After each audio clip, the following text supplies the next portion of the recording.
I was sitting at my kitchen table that Thursday morning, the March sunlight creeping lazily across the faded oak, when the phone rang. Not my cell, but the old landline I keep around for reasons I can't quite explain. Habit, maybe, or nostalgia, for a time when calls carried more weight. The name on the caller ID made me smile at first. Marcy, my cousin on my mother's side. We don't talk often, but when we do, it's warm, easy. A reminder that not all family ties have been frayed by money and pride. "Hey, stranger," she said, her voice too bright, like she just rushed through a conversation she didn't want me to overhear. "I wanted to make sure you knew the arrangements for Lillian." I froze. My coffee sat cooling in front of me, steam curling upward like it wanted to escape the conversation as badly as I suddenly did. "The arrangements?" I asked, already feeling the answer before she gave it. "Yeah, the service is set for next Tuesday at St. James. 10 a.m. viewing the night before. The in-laws booked the reception hall next to the church. Catered, flowers, all that." She rattled it off like a grocery list. It took me a moment to find my voice. "No one told me," I said, the words flat and heavy in my mouth.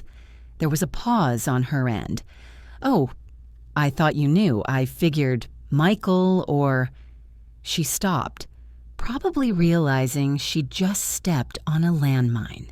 Michael, Lillian's husband, the man who, for the better part of 20 years, had worn the patient smile of someone who believes he married up into her family's money, her social circle, her polished, polite brand of respectability.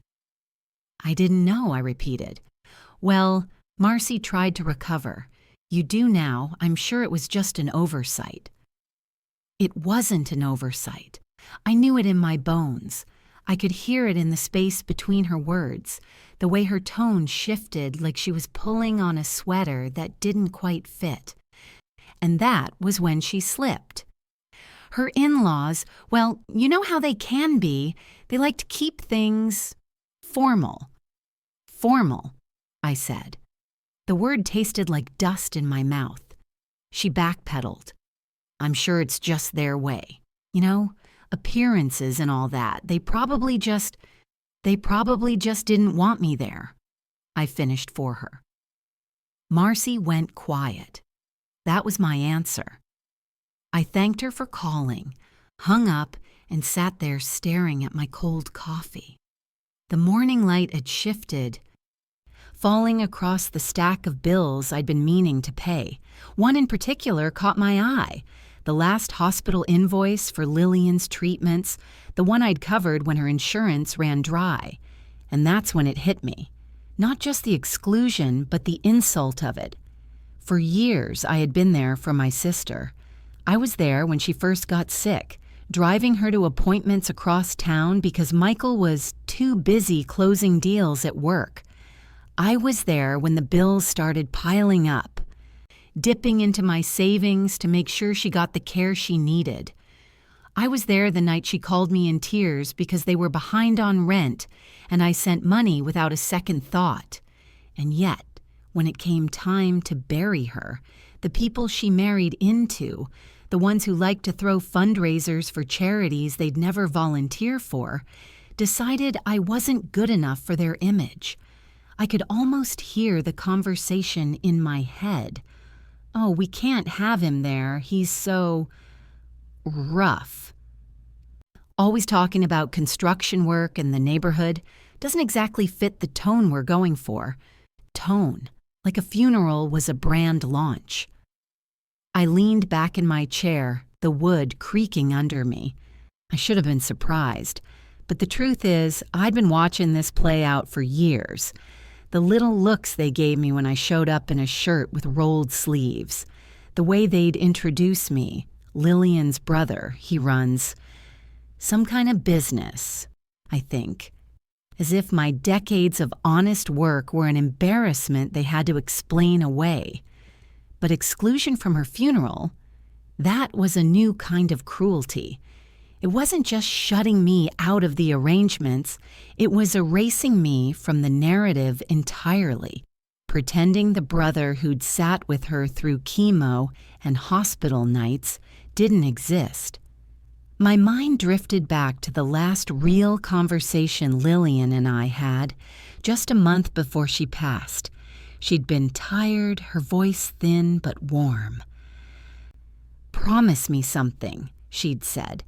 "Promise me you won't let them rewrite me after I'm gone." At the time, I'd brushed it off, thinking she meant photo albums and family stories. Now I understood. She'd seen this coming. She'd lived with them long enough to know how they operated, polish the image, hide the truth, and pretend the help they got came from thin air instead of a brother's pocket. My phone buzzed again, this time with a text from Marcy. "Don't let them get to you. Show up anyway." I stared at the message for a long time. Part of me wanted to do exactly that. Walk in on Tuesday morning, take my place in the pew, and dare them to try and move me. But another part of me, the part that had sat through too many dinners with their backhanded compliments and tight smiles, knew they'd spin that too. I'd become the uninvited drama, the brother who made her funeral about him. And that was when something colder than grief settled in my chest. This wasn't just about me being excluded. This was about control, about making sure the people in that room saw a version of Lillian that fit their curated image, a version that didn't include the brother who'd kept her afloat when they couldn't be bothered. I thought about all the checks I'd written, the hospital bills with my name on them, the receipts, the handwritten notes from Lillian tucked into my desk drawer, thanking me for everything. They could try to erase me, but they couldn't erase the truth. I picked up my coffee, took a sip, and winced at the bitterness. The sunlight had shifted again, falling across the stack of envelopes like a spotlight on the life I'd been financing from the shadows. Somewhere deep in my gut, a plan began to take shape. I didn't know exactly what form it would take yet, but one thing was certain. They were not going to bury my sister under their version of the story, not while I was still breathing. And that was the moment I stopped being the grieving brother and started being something else entirely, something they wouldn't see coming. I didn't set out to keep score. When you love someone, really love them, the way you love a sister who shared your childhood, your secrets, the roof over your heads, it's not about tallying what you've given. You just give. You find a way even when there shouldn't be one. But if I've learned anything in 61 years, it's that people who take without thanks will eventually force you to count every penny, every mile, every hour. Not because you want to, but because one day you'll need the proof to remind yourself you weren't crazy. The first time I stepped in to help Lillian was back in 2011. She'd just called me, her voice tight, the way it always got when she was trying not to cry. "Michael's commission check didn't come through," she said. "We're short this month."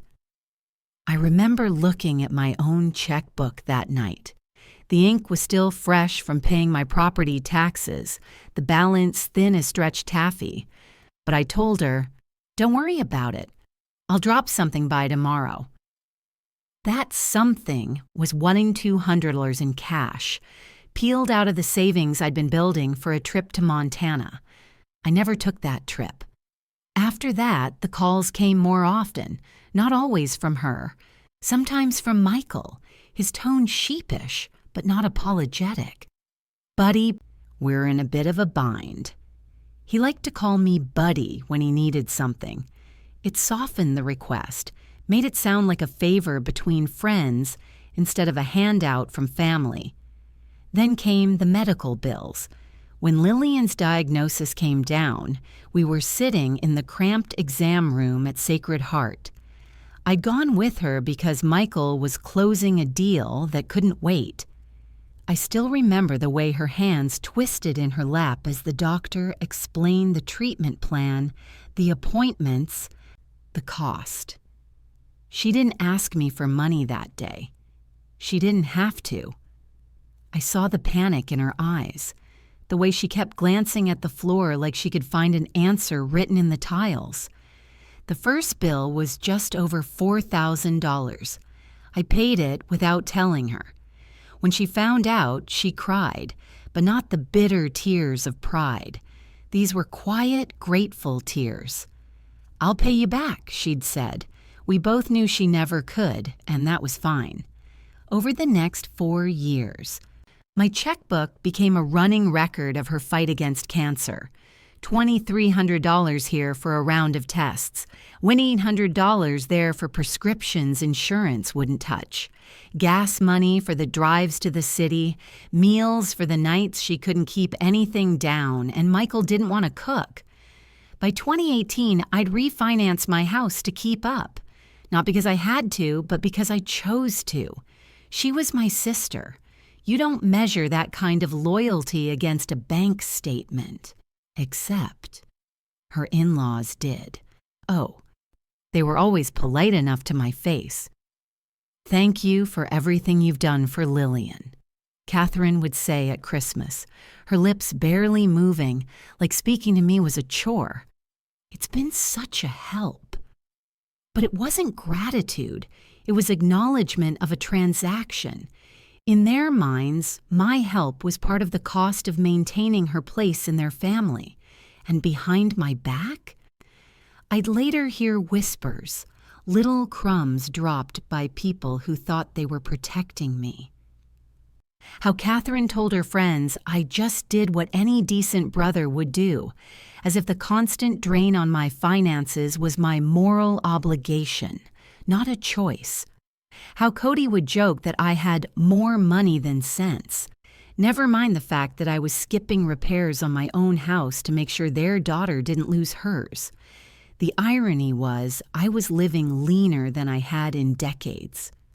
My truck was 10 years old and coughing like a lifelong smoker every time I turned the key. The shingles on my roof had started curling, and every time it rained, I had to set a bucket by the back door. But Lillian never went without. Not once. In 2020, when the pandemic hit, Michael's income dried up again. This time the calls were more urgent, almost frantic. "Buddy, I hate to ask," he'd begin, and I'd cut him off. "How much?" I didn't need the story. I already knew the ending. That year alone, I covered 6 months of their mortgage, the utilities, and the insurance. I bought groceries when they claimed the pantry was empty, and when Lillian's treatment shifted to a new, more expensive protocol, I pulled another $5,000 out of what was left of my retirement fund. Never once did I hear the words, "We'll figure it out so you don't have to." Never once did anyone in that house tell me, "You've done enough." I didn't keep track of every payment in those days. I was too busy making them. But I kept the receipts, stuffed into a manila folder in the bottom drawer of my desk. I told myself it was for tax purposes, though deep down I think I knew I might need them one day. And then there were the little things no one ever saw. Sitting with her through 3-day chemo cycles, watching the color drain from her face, driving her home when she was too weak to stand, cooking her the chicken soup recipe our mother used to make, the one that made her smile even when she couldn't eat more than a few spoonfuls. Michael wasn't there for those moments, neither were Cody or Catherine. They sent flowers, cards, expensive blankets she didn't need. I sent my time, my presence, my love. The last Christmas we spent together, Lillian insisted on hosting, even though she could barely walk from the kitchen to the living room without resting. I helped her make tamales, our family's tradition, while Michael's family sat in the next room sipping wine and talking about ski trips. That night, after they left, she leaned against me and whispered, "They'll never understand what you've done for me." Not really, but I do. I didn't know then that it would be the last holiday we'd spend together. Now, sitting at my table with Marcy's phone call still echoing in my ears, I thought about all those years, the late-night drives, the bills I paid, the meals we shared, and how easily her in-laws had erased them.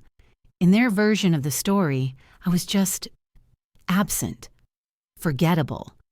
But the truth was sitting in that manila folder, heavy as stone, waiting for the day it would matter. That day was coming, and when it did, I wouldn't be the quiet, accommodating brother anymore. I'd be something they didn't have a script for. 2 nights after Marcy's call, I found the proof. I hadn't been looking for it. Not exactly.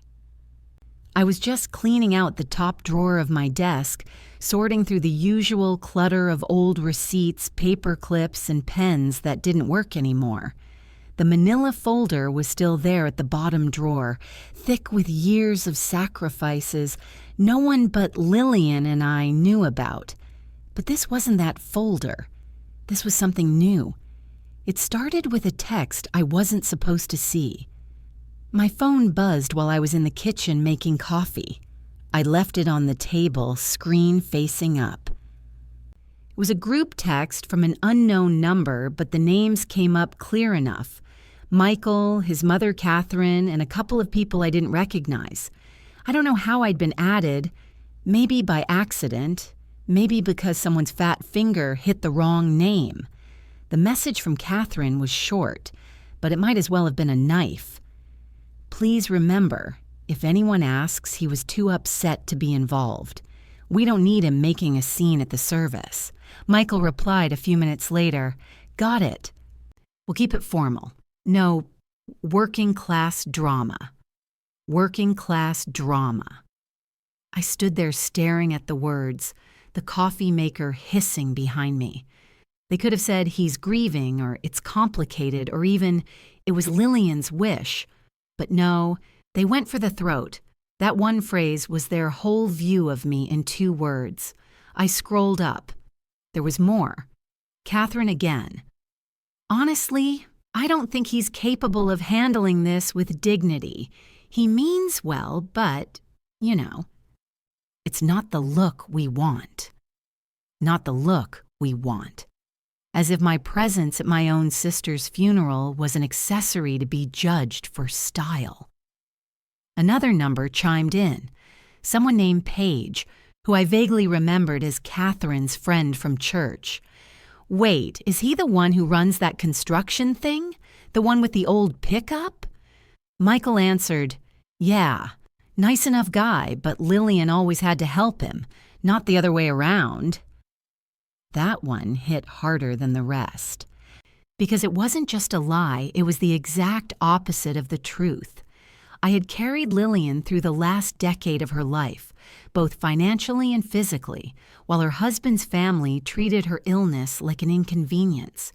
And here was my own flesh and blood, telling a story that erased every mile I drove, every bill I paid, every late night I sat in a hospital chair instead of my own bed. I read the rest of the thread, each message stacking on top of the last like bricks in a wall meant to keep me out. They joked about the awkward things I might say during the service.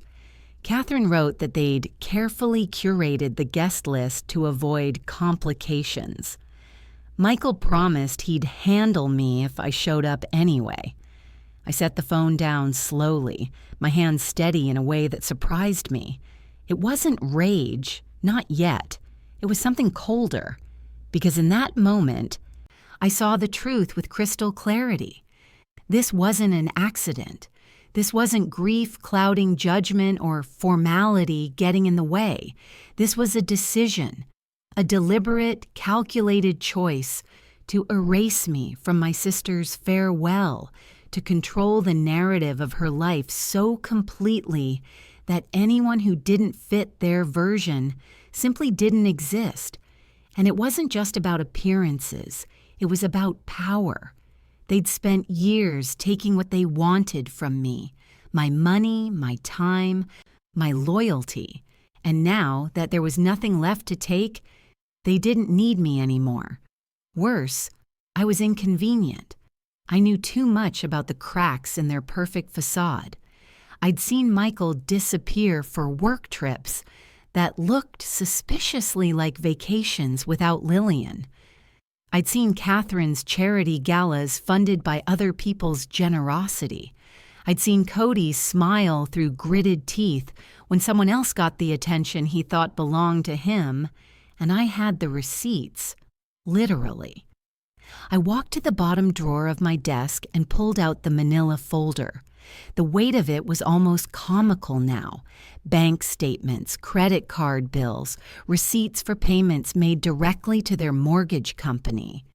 Invoices from hospitals stamped, paid in full. Handwritten notes from Lillian, some short, some spilling onto multiple pages, thanking me for stepping in when no one else would. I sat at the kitchen table and started sorting them into piles. Medical bills in one stack, mortgage payments in another, household expenses, groceries, utilities, repairs in a third. By the time I was done, the table looked like an accountant's desk at tax season. Every piece of paper was proof, not just of the money I'd spent, but of the love I'd given. Proof that they could not erase me from Lillian's life, no matter how hard they tried. For years, I'd let them treat me like a background character in my own family. I told myself it was for Lillian's sake, that swallowing my pride was worth it if it meant she had peace. But she was gone now, and with her went any reason to keep letting them write the story. The breaking point wasn't reading those texts. It was realizing that they thought I wouldn't fight back, that they'd spent so long looking down on me, they couldn't imagine I'd have the will, the intelligence, or the resources to expose them. They were wrong. I didn't know exactly how I'd do it yet, but I knew this much. The day of her funeral would not go the way they planned. They wanted to keep things formal? Fine. I could do formal. I could wear the suit. I could shake hands and keep my voice low, but I could also stand in front of that room, look every one of their carefully selected guests in the eye, and tell the truth. Not the polished version, not the one with the rough edges sanded off to make everyone comfortable. The real story, about a woman who fought like hell, about a brother who stood by her, and about the people who tried to erase that loyalty when it didn't serve their image. That was the moment my grief shifted into something else entirely. Resolve. And once that set in, there was no turning back. Once you've crossed the threshold from hurt to resolve, the world looks different. 2 days after I read those texts, I woke up without the fog that had been hanging over me since Marcy's phone call. The grief was still there, lodged deep in my chest like a stone, but now it had an edge. It wasn't just sadness anymore. It was purpose. I sat at the kitchen table with a legal pad, the manila folder open in front of me. For years, I'd avoided looking at all those papers together, afraid of what the total might do to me. But now, I wanted the number burned into my mind. The first page of the pad got a single word at the top: facts. I went through the folder page by page, writing each expense in neat columns.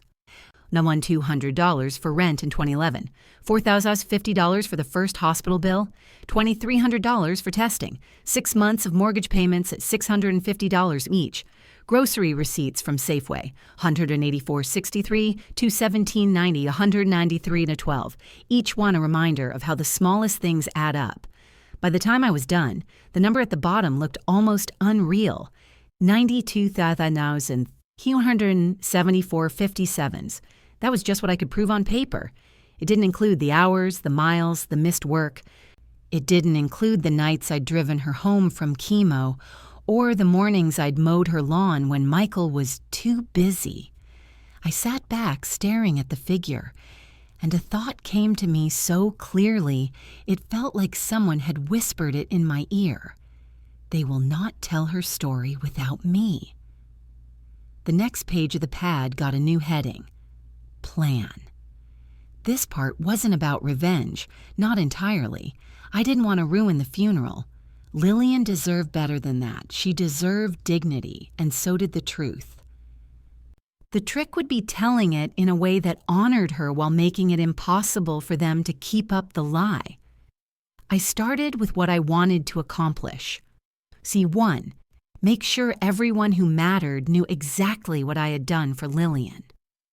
2, dispel the lies they'd been spreading, that I was absent, that she'd supported me. 3, do it without shouting, without causing a scene that could be spun as disrespectful. 4, leave them with no room to twist the story afterward. I knew my audience.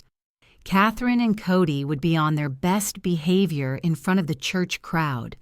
Michael would sit frozen between shame and loyalty to his wife's family. Their friends, charity board members, golf club acquaintances, fellow donors, would come expecting to see a grieving family bound together by tragedy. I intended to give them something else. I pictured the reception hall, linen tablecloths, flower arrangements, polite conversation over catered hors d'oeuvre. I imagined myself walking in, not as the uninvited embarrassment they'd painted me to be, but as a man with quiet authority, a man with the truth. The documents in my folder were too valuable to risk on loose papers.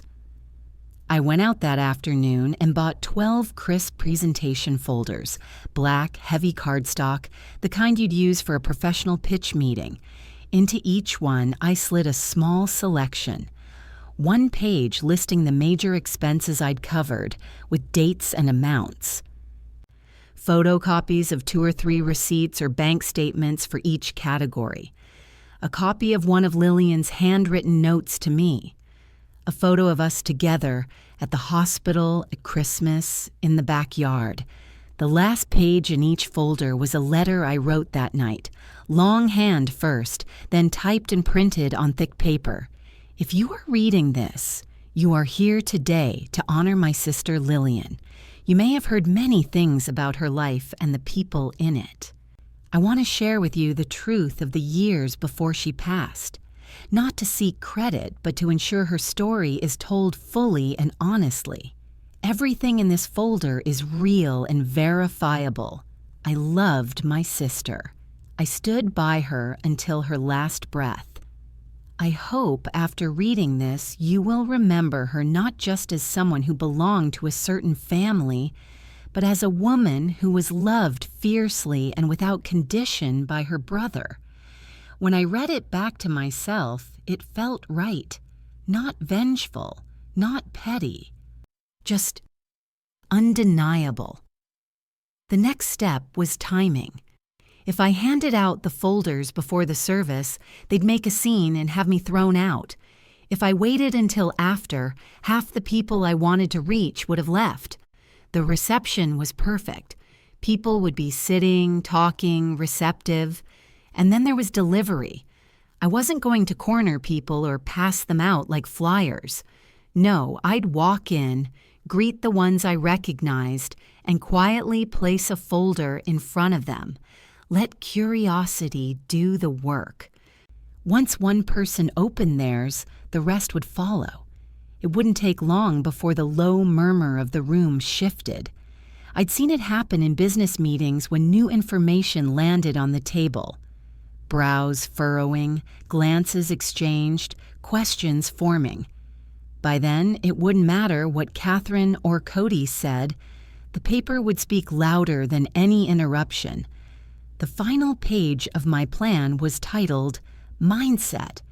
If I walked in angry, they'd call it a spectacle. If I walked in smug, they'd call it self-serving. I had to walk in like a man at peace with himself, with the truth, with his decision. That meant letting go of the fantasy that Michael would stand up for me or that anyone in that family would apologize. It meant accepting that after this, whatever remained between us would be scorched earth. I was fine with that.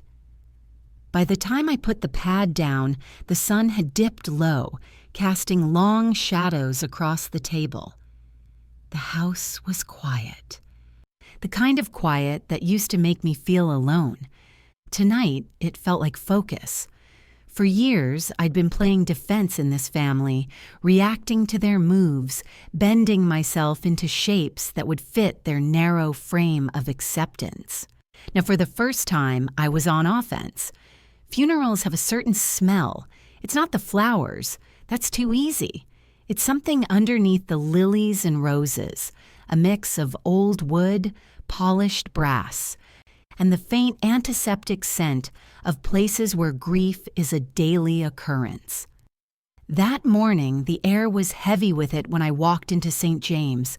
I'd chosen my suit carefully, dark charcoal, pressed to a crisp line, the same one I'd worn to Maria's funeral years ago.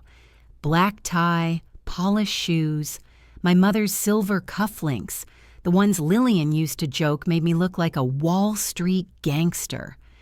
No one was going to look at me and see working-class drama today. The sanctuary was already half full. I slipped into a pew near the back. Michael saw me from across the aisle. His eyes widened for half a second, then he turned back to the front, pretending not to notice. Catherine's head tilted just enough to confirm she'd clocked me, and Cody just scowled like a man who'd found a stranger in his private club. I didn't engage. Not yet. The service went as I knew it would. Readings, hymns, polite eulogies that painted Lillian as a socialite saint. Nothing untrue exactly, but incomplete. No mention of the chemo cycles, the financial strain, the long nights. Just a curated portrait to match the gilded frame they'd built around her memory. When it was over, the crowd filed into the reception hall next door, where linen-covered tables groaned under trays of catered finger food. That's where the real performance began. Smiles, air kisses, soft laughter over cups of coffee. The kind of gathering where reputations are polished like silverware. I gave them 10 minutes to settle in before making my move. The presentation folders were in a slim leather briefcase at my side. I walked in with a steady pace, pausing to greet a few people I knew from Lillian's early years, neighbors, old family friends. There was curiosity in their eyes. A few gave me that cautious look people reserve for someone they've heard stories about. Perfect. I moved table to table, placing a folder in front of each guest I'd marked on my mental list. 12 in all, enough to create a ripple that would spread across the room. No explanations, just a quiet, something I thought you should see. It took about 30 seconds. The first sound was the rustle of a folder being opened. Then another. Pages turned. Eyes flicked down to receipts, up to me, back to the papers. Conversation stalled mid-sentence. A man in a navy blazer frowned at the mortgage statements. "Is this?" "Yes," I said evenly. Proof that for the last decade, I supported my sister financially. Proof that when she needed help, I was there. Not absent, not taking from her, but giving everything I could. Across the room, Catherine's voice cut through the low murmur. "Dennis!" She was standing now, one hand gripping the back of her chair. "This is not the time or place." "It's exactly the time and place," I interrupted, my tone calm but carrying. "You've spent weeks telling people I wasn't there for her, that I couldn't be trusted to honor her memory. And now, surrounded by the people you wanted to impress, I'm giving them the truth. quietly, without shouting, without drama. Michael rose halfway from his seat. Dad. I turned to him, and for a moment the room was silent except for the clink of a fork against a plate. Do you remember the night she called from the hospital saying the insurance wouldn't cover her meds? Do you remember who paid for them? He didn't answer. That's in there, I continued, nodding toward the folders. Along with the mortgage payments, the groceries, the hospital bills, and the notes she wrote me, handwritten, thanking me for being there when no one else was. A woman I didn't recognize, pearls, tailored suit, spoke up from the far table. Catherine, is this true? Catherine's lips tightened. He's twisting things. Yes, he helped, but... No, I said, my voice still even. There's no but. Every number in those folders is exact. Every receipt is real. I didn't come here to make myself the hero. I came here because Lillian asked me, before she died, not to let anyone rewrite her life. And that's exactly what you've been doing. The ripple had turned into a wave now. People were leaning in, passing folders across tables, comparing pages.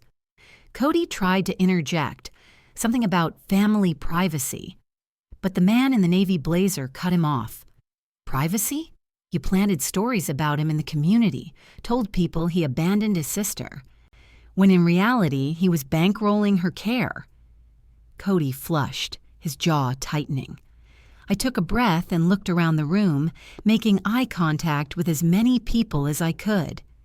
You can believe whatever you want about me, but those papers, they're facts. Facts that don't change just because they don't fit a narrative. No one spoke for a long moment. Then slowly, the conversation started again. But they were different now, quieter, heavier. The polite reception chatter was gone, replaced by murmured questions and sidelong glances toward Catherine and Cody. I didn't need applause. I didn't need anyone to stand up and declare me vindicated. The shift in the air was enough. I closed my briefcase, nodded once toward Michael, who still hadn't sat down, and walked out. In the hallway, I could still hear the low hum of the room behind me. Somewhere in there, Catherine was scrambling for control. Cody was trying to look unbothered. And Michael was realizing there was no easy way to spin what had just happened. I stepped out into the cold March air, the sun dipping low over Spokane. For the first time since I'd gotten Marcy's call, my shoulders felt light. I hadn't ruined Lillian's funeral. I'd honored it. I'd given her the one thing she'd asked me for, the truth in the open, where it couldn't be buried. And now, they could live with it. The thing about truth is, it doesn't always explode right away. Sometimes it just seeps in, slow and quiet, like water finding its way into the cracks. You don't even notice the damage at first, until one day the whole structure shifts and something gives way. By the time I got home from the funeral reception, I already had 2 voicemails, one from Marcy, short, breathless, half laughing as she said, "I wish you could have seen Catherine's face. Call me later." The other was from a man I didn't know, his voice low and measured. "Dennis, you don't know me, but I knew your sister from the hospital. Thank you for what you said today. People needed to hear it." I didn't call either of them back right away. I wasn't looking for congratulations. I wasn't looking for validation. The satisfaction came from knowing that room had changed. Those people had seen something they couldn't unsee. The first public crack appeared 2 days later. I was in line at the hardware store, buying paint for the front porch, when I overheard 2 women talking by the seed display.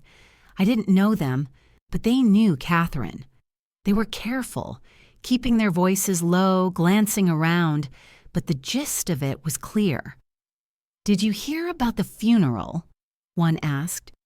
"Yes," the other replied, "and I heard it's true. He paid for almost everything." "I always wondered," the first woman said. "They acted like she was their golden girl, but I never saw them at the hospital." I didn't say a word. I just paid for my paint and left. But I knew then that Catherine's grip on her image had slipped. By the end of the week, more signs followed. A mutual acquaintance told me the local women's charity Catherine chaired had quietly removed her from the upcoming gala committee. Officially, it was to let new voices have a chance. Unofficially, it was because a few donors had expressed concerns about recent events. At Cody's golf club, I heard things weren't much better. One member, someone who'd been at the reception, apparently brought up the folders over drinks. That conversation, by the time it made its way back to me, had turned into a half-dozen people questioning whether Cody's business successes were quite as self-made as he claimed. Even Michael wasn't spared. His LinkedIn page went quiet. The posts about networking with community leaders replaced with silence. Whatever world he'd been trying to climb in, the rungs were suddenly harder to reach. None of this happened because I asked for it. I didn't spread rumors. I didn't call anyone. I didn't post a single thing online. The truth just traveled. And that's the thing people like Catherine and Cody never understand. Once real evidence is out there, it doesn't need your help to move. It finds its own way. Of course, there was pushback. 3 days after the funeral, I got a call from Catherine herself. I let it go to voicemail, then listened later. Her voice was sharp, brittle. "Dennis, I hope you're happy. You embarrassed the entire family. You turned a solemn occasion into a spectacle. And now there are whispers everywhere. About us, about Michael, about Lillian. I can't believe you'd stoop so low." I played it twice, not because I needed to hear it again, but because the tone was so familiar. That's what control sounds like when it starts to slip. Michael called the next day. His voice was different. Less defensive, more tired. "Dad, things have been hard since the funeral. People at work are asking questions. Isabella's been upset. I'm not saying you were wrong, but did you have to do it like that?" I didn't get angry. I just asked him, how else was I supposed to do it so the truth didn't get buried? He didn't have an answer. There was a part of me, small but there, that felt a pang for him. Not enough to regret what I'd done, but enough to know that cracks don't just form in the facade, they form in the people holding it up, too.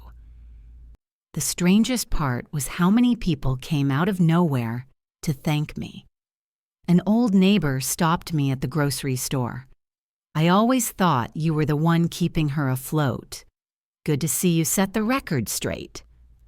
A woman from Lillian's church mailed me a card. She spoke about you often. I'm glad everyone else got to hear about it too.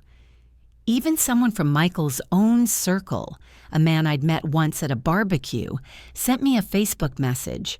They've been using people for years. Good on you for standing up. It wasn't about making allies. It wasn't even about changing minds. It was about the quiet erosion of the story they'd worked so hard to control. Every thank you, every side conversation, every glance that wasn't quite as warm as before, it all chipped away at the image they'd built. Catherine and Cody had always believed their reputation was bulletproof, that as long as they hosted the right dinners, gave to the right causes, and kept their circle insulated, no one would question them. But reputations aren't built on marble, they're built on glass. And once you put a crack in glass, it never really goes away. As for me, I went back to my life, painted the porch, replaced the back door, had dinner with Rose's family on Sunday, where the loudest argument at the table was over whether pineapple belonged on pizza. It doesn't, but I lost the vote. I didn't think much about Catherine and Cody after that, not until weeks later, when something arrived in my mailbox that proved the cracks had turned into something much bigger. It wasn't another invitation to a confrontation. It wasn't even a letter from them. It was from the bank, and it had the word foreclosure in the subject line. The envelope was heavy. Not physically. Paper weighs what paper weighs, but in the way something can feel like a stone in your hand, because you already know it's going to change the ground you're standing on. White, crisp, with the bank's logo in the top left corner. Certified mail stamped across the front like a brand. I carried it inside, set it on the kitchen counter, and let it sit there while I made coffee. Some habits don't break, even when you suspect bad news is waiting. By the time the pot was half empty, I decided to open it. Notice of default, final demand for payment, 3 months behind on mortgage payments, $8,400 in arrears. 14 days to bring the account current or foreclosure proceedings would begin. The address was Michael and Isabella's, the same house my money had been flowing into for years. I read it twice, maybe 3 times, not because I didn't understand it, but because I wanted to feel the truth settle in my bones. This wasn't my problem anymore. For 5 years, I'd been the invisible safety net, catching them every time they stumbled. They never saw the net fray. They never saw me patch it together with threads from my own life. Now the net was gone, and the fall was theirs alone. I slid the letter back into the envelope and set it on the far end of the counter, where it wouldn't clutter my day. I didn't call. I didn't write. I didn't feel the urge to fix it. 2 days later, Michael knocked on my door. It was late afternoon, the sun dipping low enough to throw long shadows across the living room. He stood there in the doorway, suit wrinkled, tie crooked, looking like a man who'd been trying to hold something together with bare hands. "Dad," he said quietly, "we need to talk." I stepped aside, and he walked in. His eyes moved over the room, fresh paint on the walls, new recliner by the window, the small but steady signs of a life I'd been able to rebuild once I stopped bankrolling his.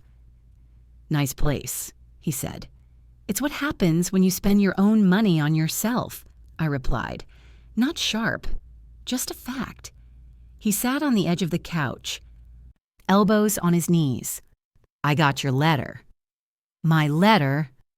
"The foreclosure notice." He rubbed his face. "Isabella's, well, you can imagine. Her parents are furious, and we—" He stopped, started again. "We can't make the payments without your help." There it was. I didn't feel angry. I felt tired. Tired of the loop we'd been in for years. The ask, the rescue, the silence until the next crisis. "I'm not resuming the payments, Michael." His head came up, eyes wide. "Dad, we'll lose everything." "You'll lose the house," I corrected. "You won't lose everything. You'll still have your life. You'll still have a chance to start over. You'll just have to do it without the part you couldn't afford in the first place." He sat back like the weight of those words hit harder than he expected. "I know you're angry about the funeral." "This isn't about the funeral," I cut in. That was just the final straw. "This is about 5 years of being treated like a resource instead of a father, about being excluded from your life unless you needed something, about letting your wife's family decide I wasn't good enough for their table while you sat there and let it happen." He didn't argue. For once, he didn't even try to defend them. "I messed up," he said finally. "I should have stood up for you. I should have—" "Michael," I said, leaning forward, "you didn't lose me. You gave me away. There's a difference." And now, if you want me back in your life, you're going to have to earn it. Not with money, with respect." He was quiet for a long time. When he finally spoke, his voice was rough. "Is there any chance you'll forgive me?" "I already did," I said, and it was true. But forgiveness doesn't mean things go back to the way they were. It means we start over, if you're willing to do the work. And if I'm not, then you'll still have my forgiveness, but you won't have me. He nodded slowly, stood, and walked to the door. His hand rested on the knob for a moment. For what it's worth, when you stood up at the reception, I was embarrassed, yeah, but I was also proud. I just didn't know how to say it. "Good," I said. "Maybe there's hope for you yet." After he left, I poured a glass of the good whiskey and stepped out onto the back porch. The air had that early spring smell, fresh grass, damp earth, something new trying to push through the cold. My phone buzzed. A text from Rosa. "Dinner Sunday? The kids want to show you their school projects." "Wouldn't miss it," I typed back. I looked out over the yard, the fence I'd finally repaired, the garden beds I'd cleared for planting. The life in front of me wasn't perfect, but it was mine. It was built on relationships that didn't require me to buy my way in, with people who actually wanted me there. And as for the rest, Catherine, Cody, Isabella, they could keep their crumbling house of cards. I'd already walked out of it, and I had no intention of ever walking back in. The whiskey tasted like freedom. The evening air felt like possibility, and for the first time in years, the future looked exactly as bright as I was willing to make it. If you enjoyed this story, please like, share, and subscribe. And don't forget to leave us a comment. We'd love to hear from you. Thank you.